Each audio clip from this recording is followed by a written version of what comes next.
Okay father Vincent పెర్రర్ స్థాపించినటువంటి ఆర్డిటికి కేంద్రంలో BJP ప్రభుత్వం విదేశీ నుంచి వచ్చే నిధులు ఆపడం అనేది చాలా దుర్మార్గపు చర్య.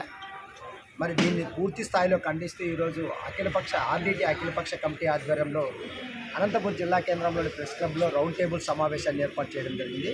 మరి ఈ రౌండ్ టేబుల్ సమావేశానికి అన్ని రాజకీయ పార్టీల నాయకులు, ప్రజా కుల సంఘాల నాయకులు, విద్యార్థి యువజన మహిళా సంఘాల నాయకులు, అలాగే ప్రజాస్వామిక అభ్యుదయవాదులు సైతం రావడం చాలా శుభ పరిణామం.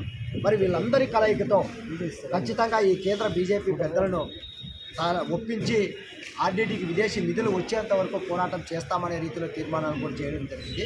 మరి అందులో ముఖ్యంగా వారం రోజుల పాటు దాదాపు 7 కార్యక్రమాలుగా మేము ఈ సమస్యలపైన ఆర్డిటి పైన ఒక కార్యాచరణకు రూపం దాల్చాము. అవన్నీ కూడా ఓ షెడ్యూల్గా చేర్చి విడతల వారీగా ఉద్యమాలకు సిద్ధమవుతాం.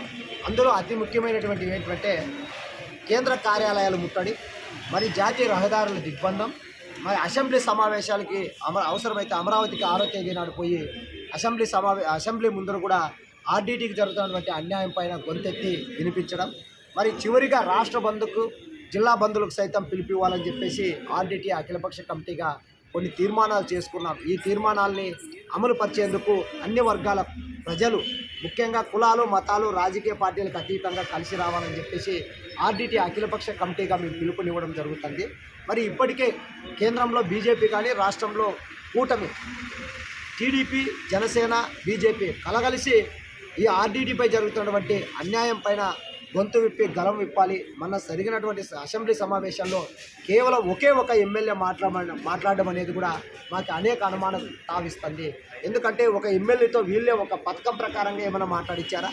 మరి మంత్రులు ఏం చేస్తున్నారు, మరి మిగతా ఎమ్మెల్యేలు ఏం చేస్తున్నారని కూడా మేము గట్టిగా ఈరోజు ఆర్డిటి అఖిలపక్ష కమిటీగా నిలదీసి అడుగుతున్నాం. అనంతపురం జిల్లా ఉమ్మడి జిల్లా వ్యాప్తంగా ఉన్నటువంటి ఎమ్మెల్యేలు, 3 మంత్రులు అసెంబ్లీ సమావేశాల్లో ఆర్డిటి పైన మాట్లాడాలి. రెన్యువల్ జరిగేంత వరకు వాళ్ళు కూడా మా ఉద్యమాల్లో కలిసి రావాలి. లేదంటే మాత్రం చరిత్రహీనులుగా, ప్రజాద్రోహులుగా, పేద ప్రజల శత్రువులుగా ఈ పదాలన్నీ వాళ్ళకి సొంతం అంకితమయ్యే పద్ధతిలో కూడా ఉండే రోజులు ఎంతో కాలం లేవన్నట్లుగా మాకు అనిపిస్తుంది. ఇది పేద ప్రజల గొంతుక, పేద ప్రజల ఆకాంక్ష. ఆర్డిటి అనేది ఆకలి తీర్చింది, ఆకలైన వాళ్ళకి అన్నం పెట్టింది.